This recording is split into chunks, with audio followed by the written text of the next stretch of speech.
You turn over a lower leaf in the August bed and find yellow crawling between green veins, hard fruit above it. What fixed mine was Epsom salt, a 4-pound carton, $5 drugstore shelf. You watered, you fed. It yellowed anyway, and that was never carelessness. But the same salt, used the way almost everyone tells you to, will rot the bottoms off the fruit you are trying to save. It starts on the bottom 3 leaves in the 3rd week of August.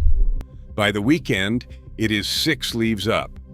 You have been out with the hose every evening, and you have bought 4 bottles this summer for a problem that $5 of bath salt fixes, and only if it's the right yellow. That last clause is the part that saves you money.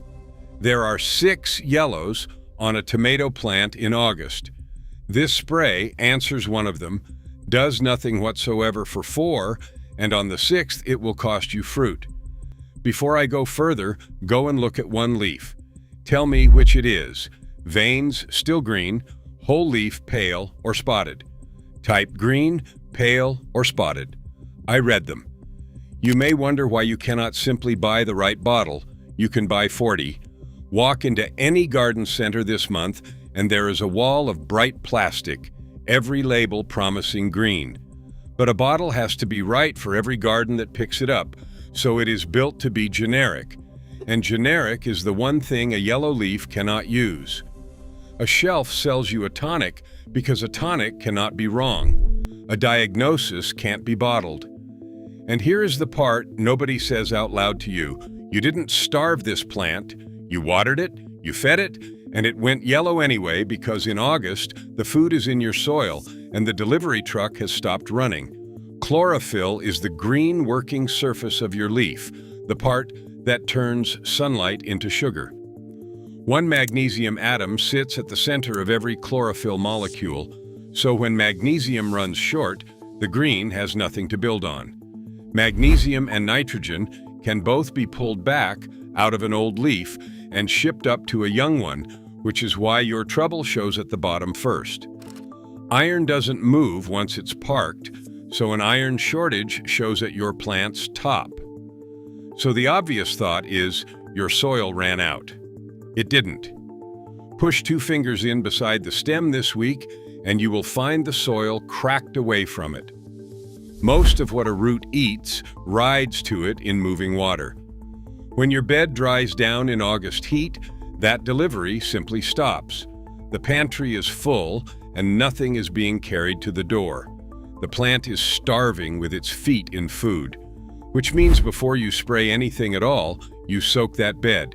2 gallons, poured slowly at the base, the night before you do anything else. Then you have to know which yellow you're looking at. The first one is the easiest, and it's the one that panics you most.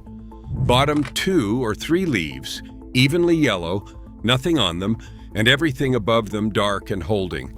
That is your plant pulling nitrogen out of leaves it has finished with and pushing it into fruit. It is the plant working correctly, not failing you.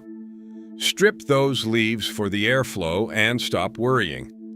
Epsom salt does nothing here, and this is the most common August yellow there is. But if it's more than 3 leaves and it's climbing, that's the second yellow, and that one is not the plant working correctly. Number 2 is pale, not patterned pale. The whole leaf washes out evenly, veins and all, oldest first, and it creeps upward until your plant looks tired and light all over.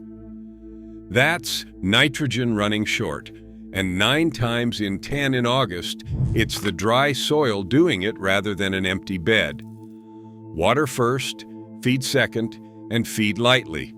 Don't spray a leaf for this one.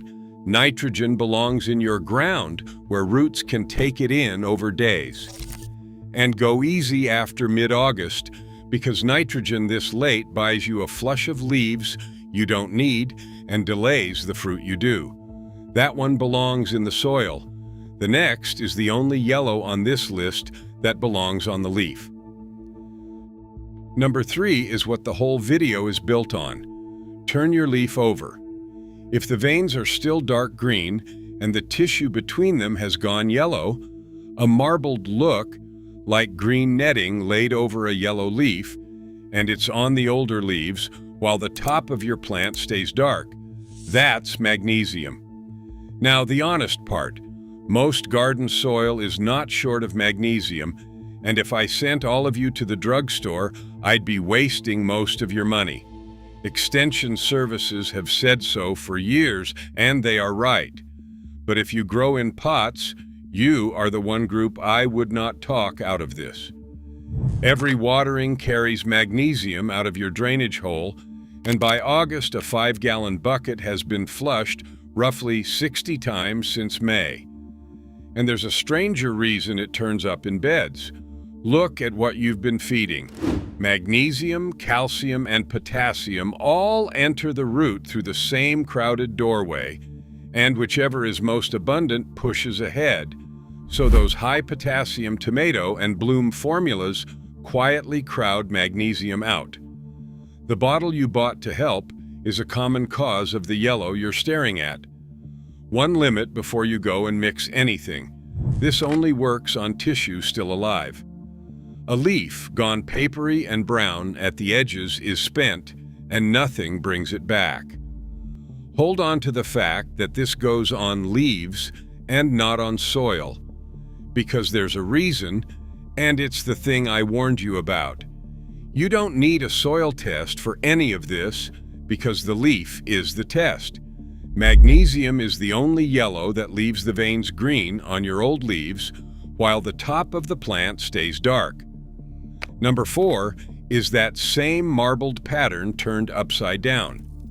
Green veins, yellow between, but on the newest growth at the top, while the old leaves below stay fine. That's iron, and usually the iron is already in your ground, locked out by a pH that has drifted upward. Use chelated iron at the label rate, sprayed on the new growth. Epsom salt will do nothing here, and you'll spend a fortnight finding that out. If your pH sits above about 7, pouring iron on the soil is money into a locked cupboard. Both of those assume your yellow is clean. The next one has something on it. Number 5, you diagnose with your eye an inch from the leaf. Hold it to the light. Spots the size of a pencil point, gray in the middle, dark ring around them, with specks like black pepper inside the gray, that's Septoria. Bigger spots, a 1/4 inch across, rings inside them like a target and a yellow halo at the edge, that's early blight. Both start low on your plant and walk upward. Neither is a nutrient problem, and nothing in this video touches them. Strip the worst leaves, mulch so rain stops splashing soil up onto the foliage, and understand what a fungicide actually does. It protects the leaves, still clean. Nothing repairs a spotted one. Those 2 you can at least slow down. The 6th you cannot. Number 6 is the one I hate telling you about. The yellow runs up one side of your plant, or 1/2 of a single leaf goes, while the other half stays green, and it wilts by noon and looks fine again after dark. That's a wilt living in your soil, fusarium or verticillium, and it's inside the plumbing. No spray reaches it. Pull it, bag it. Don't compost it, and keep tomatoes out of that spot next year. What it can still do is ripen what's already set, so harvest it rather than treat it. That's your 6.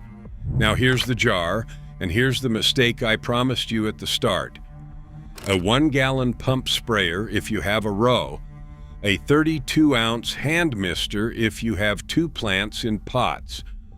Fine droplets either way, because coverage is the whole game, and I'll show you why shortly. Fill it with lukewarm water, not because the salt is delicate, there's nothing alive in your jar, but because cold water leaves half the crystals sitting on the bottom, and undissolved crystals clog a nozzle and land on your leaf as grit instead of solution. 1 tablespoon per gallon. Level, not heaped. That's the rate that's been used for decades rather than a number out of a trial, and heaping it is how you scorch a leaf in August heat. Stir until your water goes from cloudy to clear. That change is your signal it's ready. No waiting, nothing sitting overnight. Put nothing else in the tank. No soap, no fungicide, nothing left over from last month. Mixed sprays behave unpredictably on a hot leaf, and if two things go in, you'll never know which one did anything. And use it the day you make it, leaves only. This is the part you'll get backwards. Spray the undersides. That surface takes it in better than the top, and it's the one you'll miss walking down a row waving the wand. Get under the canopy and work upward. Wet, not dripping, runoff is your spray landing on the ground, and the ground is exactly where the trouble lives. 7 in the morning, before the sun clears your fence, or at dusk. Midday in August evaporates the droplet before the leaf takes anything in, and you're wetting tissue already under heat stress. Skip it if rain is forecast inside 6 hours, or you've simply watered the path. Here's why coverage decides this for you. Work with foliar iron on peach trees and sugar beet found the regreening happening only where the droplet actually landed. The untreated part of the same leaf barely changed. So a careless spray leaves you a mottled leaf, and mottled reads as failure. It wasn't failure, it was a missed spot. And I have to be straight with you about the 2 days. The magnesium is inside your leaf within about 12 hours. That part is genuinely fast. What you see at 48 hours is the yellowing stopping and the veins sharpening. The color itself comes back over 5 to 11 days and only on living tissue. Put a twist tie on one leaf before you spray, so on day 11 you're photographing the same leaf you started with. Repeat once every 10 to 14 days, no more than 3 times in a season, then stop. This buys you the rest of August. It isn't a feeding program. Your real fix is dolomitic lime worked into that bed in autumn. That's the whole method, and it cost you $5. If you want the rest of the August list, the jobs that matter more than fertilizer this month, subscribe, because that's what's coming. Which brings you to the thing I said at the start. Everywhere you look, you'll be told to put Epsom salt on the soil, a handful in your planting hole, a cup dissolved and poured round the base every fortnight. Most of that advice is attached to blossom end rot, the sunken, leathery scab on the bottom of a green tomato, and it's handed to you as prevention. That advice is backwards, and it will cost you fruit. Blossom end rot is a calcium problem, and there is no calcium in Epsom salt at all. Remember that crowded doorway. Flood your soil with magnesium, and magnesium goes through it first, while the calcium your fruit needs waits outside. North Dakota State's Extension Service put it about as plainly as it can be put. Epsom salt does not prevent blossom end rot, it promotes it. That is the entire reason this is a spray. On your leaf, 1 tablespoon in 1 gallon lifts the yellow. In your ground, poured often enough, that same tablespoon takes the harvest. 11 days on, that leaf is still there with the twist tie round it, green working back between the veins, while the one below it stayed yellow. That honest split is the point. It went on the leaves, never on the ground. Next week, I'll show you the 2-cut topping method that stops your plant setting fruit it can't finish and drives everything into what's already hanging on the vine.